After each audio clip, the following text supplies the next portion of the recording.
Welcome to Thermodynamics lecture series. In the present lecture, we will discuss the Zeroth Law of Thermodynamics. We know that thermodynamics deals with the heat and the work. So temperature is a key concept that makes thermodynamics different from the other branches of science. Just like force is important in statistics and speed is important in dynamics. Similarly, temperature is very important in thermodynamics. This temperature helps us to tell the difference between the something hot body and the something cold body. So next we have to see the thermal equilibrium. When two objects at different temperatures are placed together, after some time they become the same temperature. This condition is called as the thermal equilibrium. So let's take the two objects. So one is the object A, another one is the object B. So here object A is the hot body and object B is the cold body. Let's consider objective A temperature is TA and objective B temperature is the TB. So here TA is greater than the TB, which means objective A having the higher temperature than the objective B. So that's why here we are calling objective A is the hot body and objective B is the cold body. So initially this objective A and objective B are the placed separately. Then after that one, both of the objectives placed together, then contacting together, then temperature it will be flows from the hot body to cold body. Then after some time both of the bodies will get the same temperature, that is the final temperature. So when the two different temperature bodies are in contact, after sometimes two bodies will get the same temperature. So now the both of the bodies having the thermal equilibrium. So both of the body reaching the same temperature, that is the final temperature. Now objective A and objective B are the thermal equilibrium. Let's see the Zeroth Law of Thermodynamics. First we will discuss the definition of Zeroth Law. When a body A is in thermal equilibrium with a body P and also separately with a body C, then B and C will be in thermal equilibrium with each other. So when a body A is in thermal equilibrium with a body B, similarly body A is in thermal equilibrium with the body C separately, then body B and C will be in a thermal equilibrium with each other. And this Zeroth Law of Thermodynamics is the basis for the temperature measurement. Let's see the one example for the Zeroth Law of Thermodynamics. Let's consider the three objectives: spoon, tea and the thermometer. Then we have a cup of hot tea. Let's consider the objective A. So we have a cup of hot tea. Then we place a metal spoon into the tea. So here I have to consider the metal spoon is the objective B. Similarly, we also insert a thermometer into the same tea. So here thermometer is the objective C. After a few minutes, thermometer shows a steady temperature, say 60 degrees centigrade. So after a few minutes, thermometer as well as the T both are in the thermal equilibrium. So this means T, that is the objective A, and thermometer, that is the objective C, are in the thermal equilibrium. At the same time, spoon B also becomes the warm and reaches the same temperature as the T. Now spoon temperature as well as the T temperature also equal. So the spoon and T are also in thermal equilibrium. We know that this zeroth law of thermodynamics is used for the temperature measurement. So let's consider to measure a temperature, we have to use a reference object that is called a thermometer. So thermometer is a reference object to measure the temperature of an object. So this thermometer has a physical property that changes with temperature, and this change helps us detect and measure the temperature. So here this thermometer has the property. So this property changes with the temperature. So the property that changes with the temperature we are calling as the thermometric property. So to measure the temperature we have to use one reference object called as the thermometer, and this thermometer has the physical property that changes with the temperature we are calling as the thermometric property. For example, in a mercury thermometer, mercury is placed inside a thin glass tube with no air. As the temperature increases, the mercury expands and rises in the tube. This rise in mercury is the thermometric property we observe to measure the temperature. So thermometric property means a property which changes with the temperature, we call as thermometric property. In mercury thermometer, with respect to the temperature, so mercury expansion will be changes. This expansion length we are calling as the thermometric property for the mercury thermometer. So there are 5 different kinds of thermometers, each with its own thermometric property as shown in the table. So here we have to see the different thermometers. So these different thermometers having the different thermometric property. So first thermometer is the constant volume gas thermometer. For this thermometer, thermometric property is the pressure. Second one is the constant pressure gas thermometer. For this one, thermometric property is the volume. And third one, electrical resistance thermometer. For this one, thermometric property is the resistance. And thermocouple type thermometer. For this one, thermometric property is the thermal EMF. And the last one, mercury in glass thermometer type of thermometer. For this one, thermometric property is the length.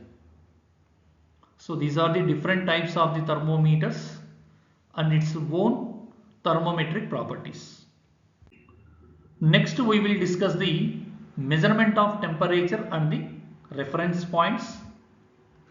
The temperature of a system is a property that determines whether or not a system is in thermal equilibrium with other systems. If a body is at say 70 degrees centigrade, it will be 70 degrees centigrade whether measured by a mercury in glass thermometer, resistance thermometer or constant volume gas thermometer. So let's consider any body is in 70 degrees centigrade. When we have to say this one is the 70 degrees centigrade means we have to measure this 70 degrees of centigrade temperature with any help of the thermometer, that is with mercury in glass thermometer or maybe resistance thermometer or maybe constant volume gas thermometer. So let X as the thermometric property. So we know what you mean by thermometric property mean. So the property which changes with respect to the temperature. So that property may be volume, or maybe the pressure, or maybe the resistance, or maybe the length. So here we have to considering the X as the thermometric property of the thermometer. To define temperature based on this thermometric property, that is X. So to define temperature based on this X, we arbitrarily assume a simple linear relationship such as theta of X equal to the A into X. So here theta X is the temperature and X is the thermometric property and A is the constant. So we know that one thermometric property of the thermometer is changes with respect to the temperature. Let's consider theta of X is the temperature. So if the temperature is changes, then thermometric property of the thermometer it will be changed. So theta X is changes. So X also changes. This changes is linear relationship. Then theta X is directly proportional to the X. Then I have to say that one theta X is equal to the A into X. Here A is the constant. Now if at one state, let's consider X equal to X1 corresponds to temperature theta X1. Then for another value, if X equal to X2, then temperature is given by. So here we know the, so one temperature, that is the theta X1, and we are assuming the thermometric property at X1 temperature, we have to considering the X1. So now we have to determine the temperature at X2, that is the theta X2 we have to determine. We know at theta X2 temperature, thermometric property is the X2. So based on this relation, we can be measure the theta X2. The relation is theta X2 equal to the theta X1 divided by X1 into X2. How it came this relation mean? So we know theta X equal to the AX. Similarly, theta of X1 equal to the A into the X1. Similarly, theta into X2 equal to the A into X2. So A can be, we can be written as theta X1 by X1. So theta X2 equal to, so A can be written as theta X1 divided by X1 into the X2. So this is only we relation. So okay, I will erase this one. Okay, we got the relationship between the theta X2 and theta X1, and also with the relationship with the X1 and X2. So theta of X2 equal to theta X1 divided by X1 into X2. Here theta X1 is temperature at X1 and theta X2 is the temperature at X2. And X1 and X2 are the thermometric properties at temperatures X1 and X2. So this means temperature is directly proportional to the thermometric property X, and the ratio of temperatures is equal to the ratio of the corresponding values of X. Next we will discuss the measuring temperature using a thermometer. So here I have to measure the unknown temperature. Let's consider theta X. So place the thermometer in contact with the system whose temperature is theta X. So I have to measure the unknown temperature, that is the theta x for the system. For this one, first we have to place the thermometer is contact with the system whose temperature is theta x. Then we have to compare it with a standard system at a known temperature theta x1. So initially just we have to place the thermometer in the unknown temperature system, that is the theta x. Next we have to place this thermometer with a standard system at known temperature of theta x1. Then we are using the linear relationship between the temperature and thermometric property. So we can be written as theta x equal to theta x1 divided by x1 into the x.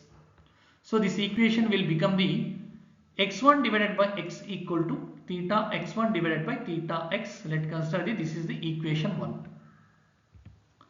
So next we have to use the second standard system. Then once again we have to place this thermometer in contact with the another standard system at a temperature of theta x2.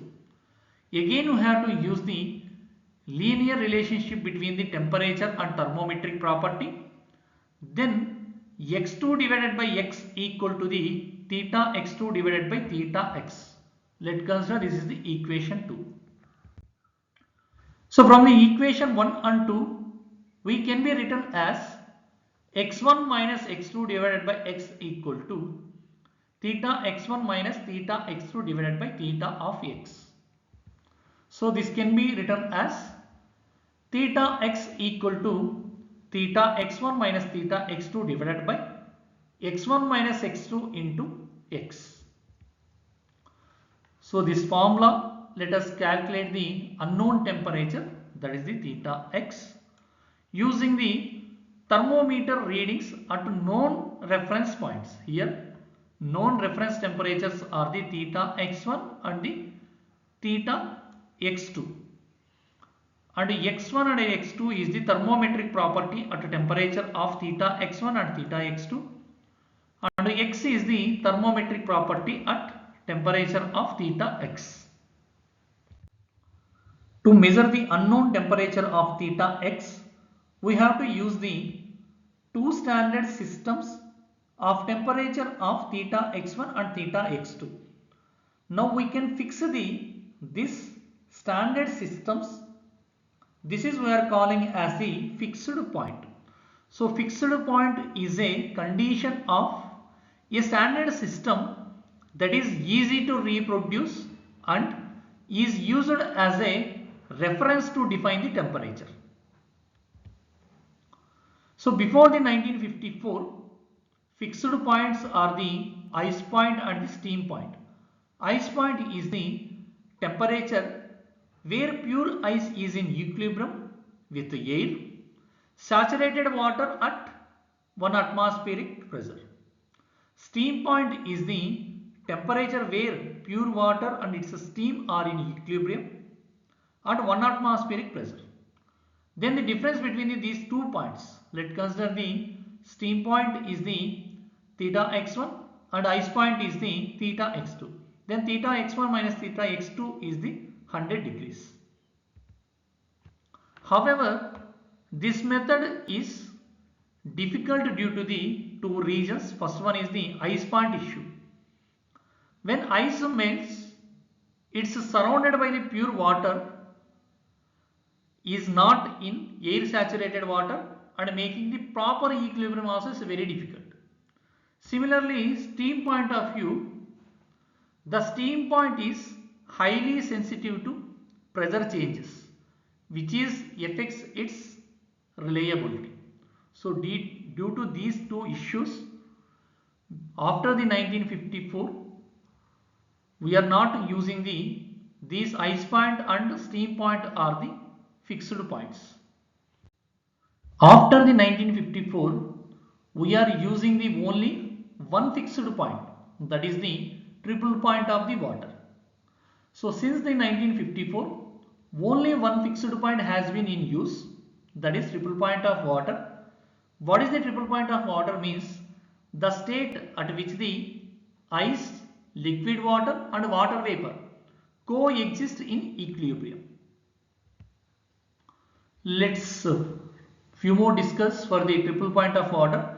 The triple point of water is a special condition where solid, liquid and vapor all exist together in perfect equilibrium. The triple point of water occurs at a temperature of 0.01 degrees Celsius and a pressure of 611.657 pascals. Let's see example of the triple point of water. Imagine a sealed glass chamber with water inside and at the triple point. Then ice floats in the water and water is still in liquid form and steam or vapor bubbles are also present, and all these three phases stay stable together. None of them fully convert into another. So this is we are calling as the triple point of the water. After 1954, we are using the only one fixed point, that is the triple point of the water, and designating the triple point of water by theta T. So theta T is the temperature of the triple point of water, and with the xt being the value of thermometric property. When the body whose temperature theta is to be measured, then you have to place the thermometer and in contact with the water at its triple point. Then you have to follow the following relations. That is, first one is the theta T equal to AXT. So A can be written as theta T divided by XT. We know theta T value is the 273.16 Kelvin. So A equal to the 273.16 divided by xt, and theta equal to the AX. Then substitute A value, then theta equal to the 273.16 divided by xt into x. This can be written as theta equal to the 273.16 into x by xt. The temperature of the triple point of water, which is an easily reproducible state and is now the standard fixed point of the thermometry. So compared to the steam point and ice point, so triple point is easily reproducible, and nowadays after the 1954 we are using this is the standard fixed point of thermometry. Applying the above principle to the 5 different thermometers which is listed in table, then temperatures are given as follows. For the first thermometer is the constant volume gas thermometer. So respective temperature is theta P equal to the 273.16 P divided by Bt. Next thermometer is the constant pressure gas thermometer. So your temperature is theta V equal to the 273.16 V divided by Vt. Next third one is the electric resistance thermometer. Let's consider temperature theta R equal to the 273.16 R by RT. Next one is the thermocouple. Let's consider temperature is theta epsilon equal to the 273.16 epsilon divided by epsilon T. And last one is the liquid in glass thermometer. Theta L equal to the 273.16 L divided by Lt. So this is the concepts of Zeroth Law of Thermodynamics and the measurement of temperature with the thermometers and reference points. And thank you.